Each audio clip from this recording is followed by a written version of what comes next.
All right, folks,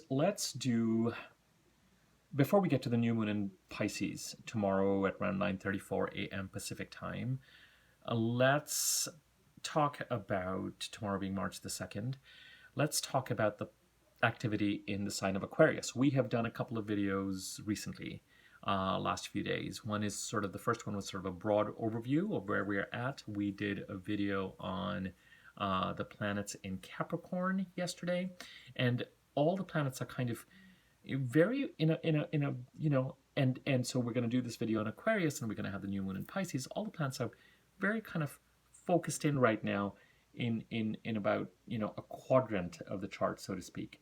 We've got Venus and Mars and Pluto forming a conjunction in Capricorn on March the 3rd. We've got in Aquarius Mercury and Saturn, and on March the 6th Venus and Mars join Mercury and Saturn. And in Pisces, of course, we've got the Sun and the new moon and Neptune. That's a lot of activity in 3 successive houses. And 2 houses away from them, we've got Chiron in Aries, and then we've got Uranus and the North Node in Taurus. So that's 5 signs, and all the planets are kind of in there. But really, where a lot of the activity is playing out, and is going to be playing out over the next month and a half to 2 months, is in the signs of Aquarius and Pisces. This Capricorn transformation that we talked about yesterday is going to be whatever we resolve to change and however we resolve to proceed.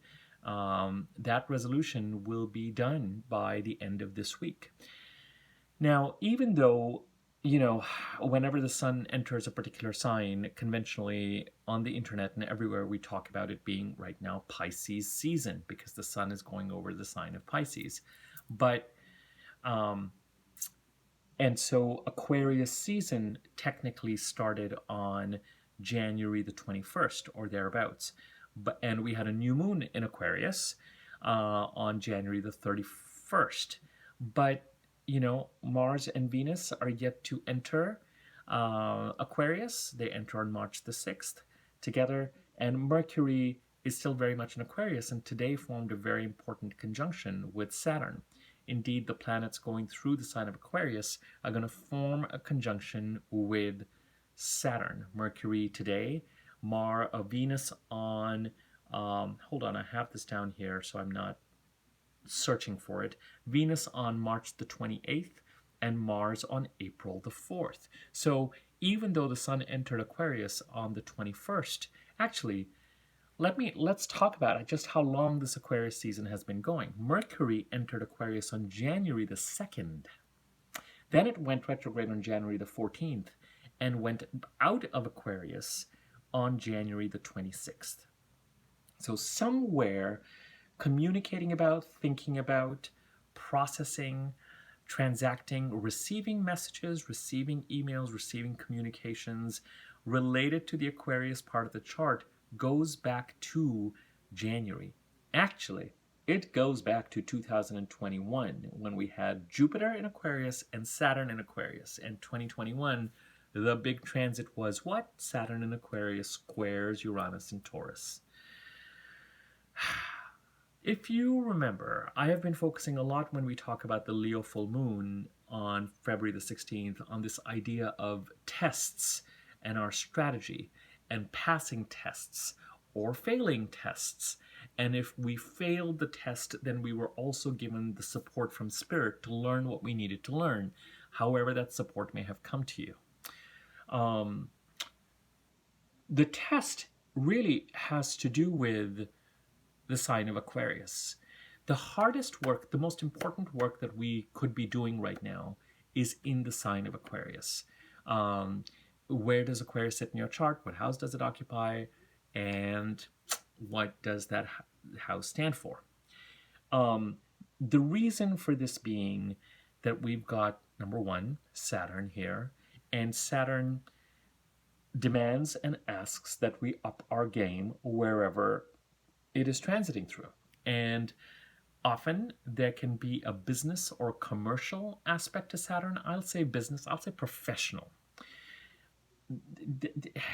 Ultimately, as I always like to say with Saturn, it forces us to confront where our own patterns and boundaries and behaviors are no longer appropriately self-serving in such a way that we sabotage ourselves and don't meet our highest potential. By remaining in behaviors and activities and patterns and habits and boundaries that don't serve us and have not been serving us for about 28 odd years. And Saturn comes around and says, all right, we've had enough. Now let me just teach you and let me show you and let me repeat the lessons. Let me hammer this in so that you get the idea of consequence. You understand what is or is not working and what you are doing to keep something not working. This becomes really important because, as I've mentioned to you, with squares, and last year we had Saturn squaring Uranus, Uranus and Taurus, the Taurus part of the chart is what, is what all the planets and all the astrological activity is trying to enable. That's where we're trying to grow. That's where we're trying to become more authentic. That's where we're trying to become more independent. That's where we're trying to act with greater integrity towards ourselves. And that's where we're meant to lean into to develop the skills that we need to continue to be on our journey. That's where we're meant to put our focus. But when a planet squares another planet, the faster moving planet, Saturn in this case, Uranus moves slower than Saturn, Saturn's lessons need to be learned and incorporated. And the things that Saturn requires us to achieve need to be achieved in order for us to be able to harness and unleash the independence and authenticity that Uranus is trying to create for us in the sign of Taurus. So these tests become really important. And last year, 2021, gave us a sign or a signal. 2021, the sign of Aquarius was a little bit more blessed because you had Jupiter and Saturn there. And wherever Jupiter goes, as I've mentioned, it creates an ending of a 12-year cycle and a start of a 12-year cycle. But then once Jupiter left Aquarius on December the 28th or so of 2021, it left Saturn there till March 2023 to kind of rule the roost and really drive the lessons home. Well, now that we have this kind of annual parade of planets, including Mars, going on in the sign of Aquarius from January the 2nd all the way to April the 15th. April the 15th is when Mars leaves Aquarius. That, the entire first quarter and into April, we are processing and dealing with lessons related to where the sign of Aquarius sits in our chart. And these lessons, the planets are going to square Uranus, and then as they get ready to leave Aquarius, they're going to square the North Node. So as we head into March and April, this idea of lessons becomes compounded. Why did we talk about lessons when we talked about the Leo full moon on February the 16th? We talked about lessons because a full moon has the sun in one part of the chart and the full moon in the opposite part of the chart. And the sun at that time was in the sign of Aquarius. And remember that 2 weeks prior to that, the new moon that we had on January the 31st was conjunct Saturn. That is why February has had are you going to pass the test, or do I need to bring to your attention what you keep doing that you got to stop doing, and let me remind you as to what your strategy needs to be and how you're going to be availing of opportunities and how you're going to be seeing success in this lifetime. And you either met that challenge February 16th as you headed to it, or you didn't. And again, if you didn't, I would not be surprised if you were given support to learn those lessons, because Saturn is trying to help you. And if you work with Saturn's lessons, it will build you a strong and sturdy foundation for a long time to come. Now,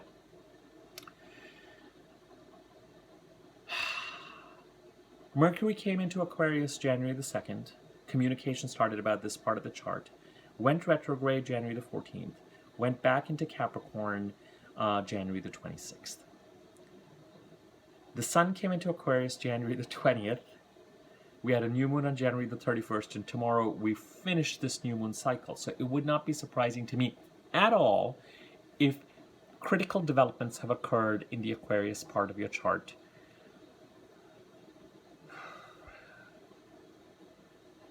in February. And it would not surprise me at all if some of the tests that occurred around February the 16th, as you headed towards February the 16th to avail of certain opportunities, were strongly linked to where Aquarius sits in your chart. And thematically where you're being asked to grow and why that growth is so important. And remember when we did that new moon video, what was the title of that video? Who does the buck stop with? With Saturn, Saturn doesn't care about tarot cards or astrology or your faith or your whatever. Saturn cares about how you create your own reality and how you work and how you show up and how you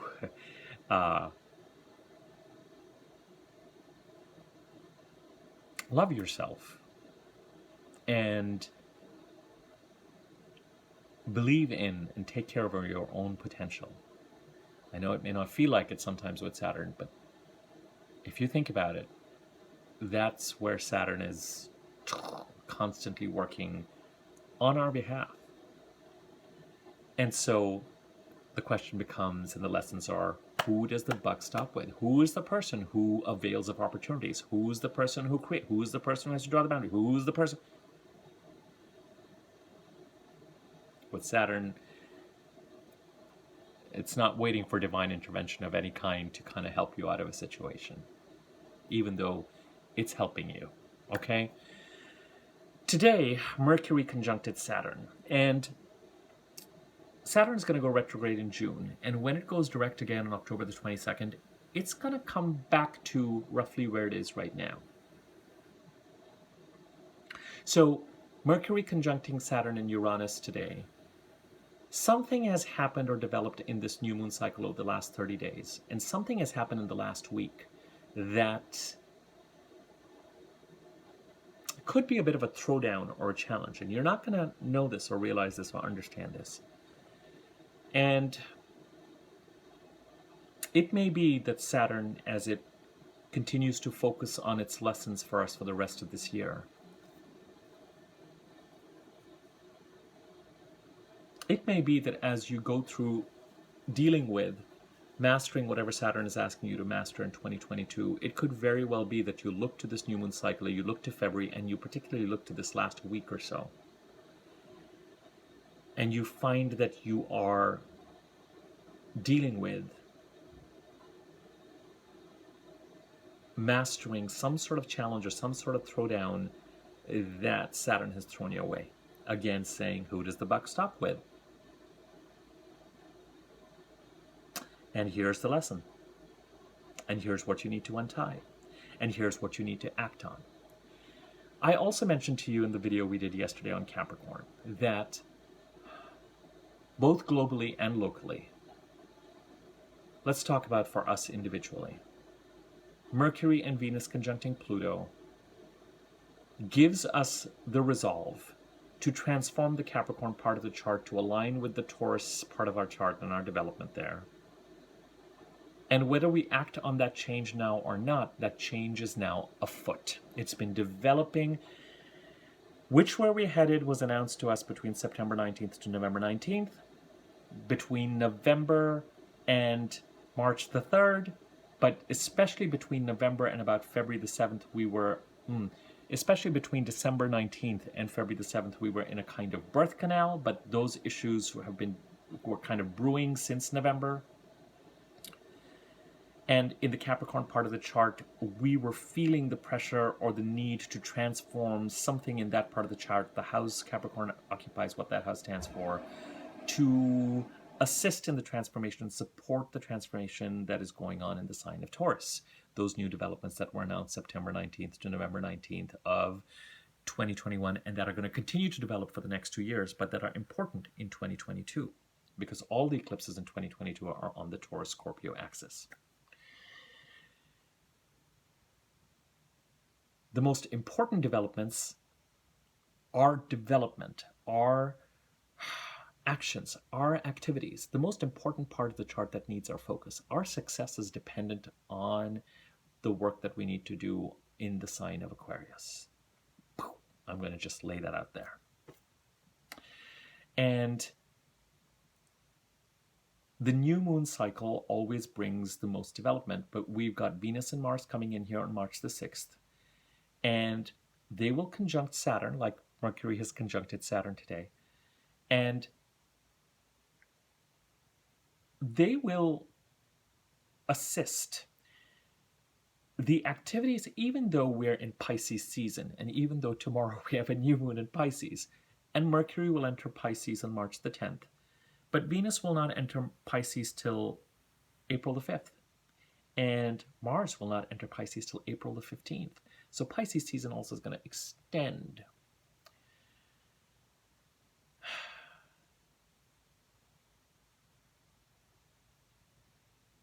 Not only in 2022 is our success dependent on what we do in the Aquarius part of our chart. In order for us to continue the transformation that is required by the eclipses and Uranus and Taurus, during the month of March and into April, it will become a priority to take action with Venus and Mars going through the part of the chart where Aquarius sits in your chart. To take action there and to create something that builds on all the lessons that have been coming your way through 2021 and particularly in the early part of 2022, and particularly as you reflect over this last new moon cycle. This is the best time to act on March and early April, but March is the best time to pour yourself, and especially the next 10 odd days, to pour yourself into creating something in the sign of Aquarius that is reflective of everything that you have learned and everything that is somehow affirming. We'll have more of this when we talk about the new moon in Pisces tomorrow, okay? Because that also supports it. And as I said, the transformation, the Capricorn part of your chart, that all this kind of Venus retrograde and Mercury retrograde and everything that we had, it may very well be that the first set of steps that you need to take to transform the Capricorn part of your chart are going to be in the Aquarius part of your chart. Because Mars, Venus, and Pluto are going to conjunct on the 3rd, and Mars and Venus will come into Aquarius and go, ta-da, new moon cycle complete. We're here to take action. What have we learned? And then when Venus conjuncts Saturn on the 28th of March and Mars conjuncts Saturn on April the 4th, things will continue to be serious, and we're going to be building a serious and a strong foundation. So bring what you know. As I mentioned to you, don't despair. Whatever lessons you had in February, dress rehearsal for what's going to come down in March and April. Dress rehearsal. I'll also say one more thing. Whatever comes up with this new moon tomorrow signifies opportunity, but it also signifies cleaning up some stuff related to the past. And whatever work has to be done in Aquarius also has this kind of forward-looking activity, as well as, if you go back to everything I said about Saturn square Aquarius last year, at least some part of that emphasis was on drawing boundaries and cleaning up. It's a dual thing. It's a dual thing. Some part of it has to be around cleaning up the past, and some part of it is absolutely around laying a foundation on which the future can rest. It's a dual thing, and I'll explain more about that in the new moon in Pisces video tomorrow. Okay? Do not ignore. Now, from an overall global perspective, as I said, I'm not optimistic necessarily as we get to March the 3rd or into March the 6th. The question becomes, what happens after that as the planets come into Aquarius? And you know what? We're heading to the 20-minute mark, and I'm going to close this video out now, but we'll talk more about that. I'm going to do the new moon in Pisces video tomorrow, and maybe I'll just do a separate video addressing the global thing. Yesterday I addressed it a little bit, but somewhere my own wishful thinking and my own desire for a certain outcome sort of interferes with that process. So I'm going to leave it at that. more to come on this. More to come on this. I'm going to give you this food for thought. Feel free to share this video, like it, comment on it, subscribe to my YouTube channel, click on the bell icon to be notified whenever I do a new video. And I will leave it at this. And we'll have the new moon in Pisces video tomorrow. If you found yourself reflecting and preparing to move forward tomorrow, based on everything that you have learned in February, that's fair. That's exactly where you need to be at this point in time. Okay? Till tomorrow.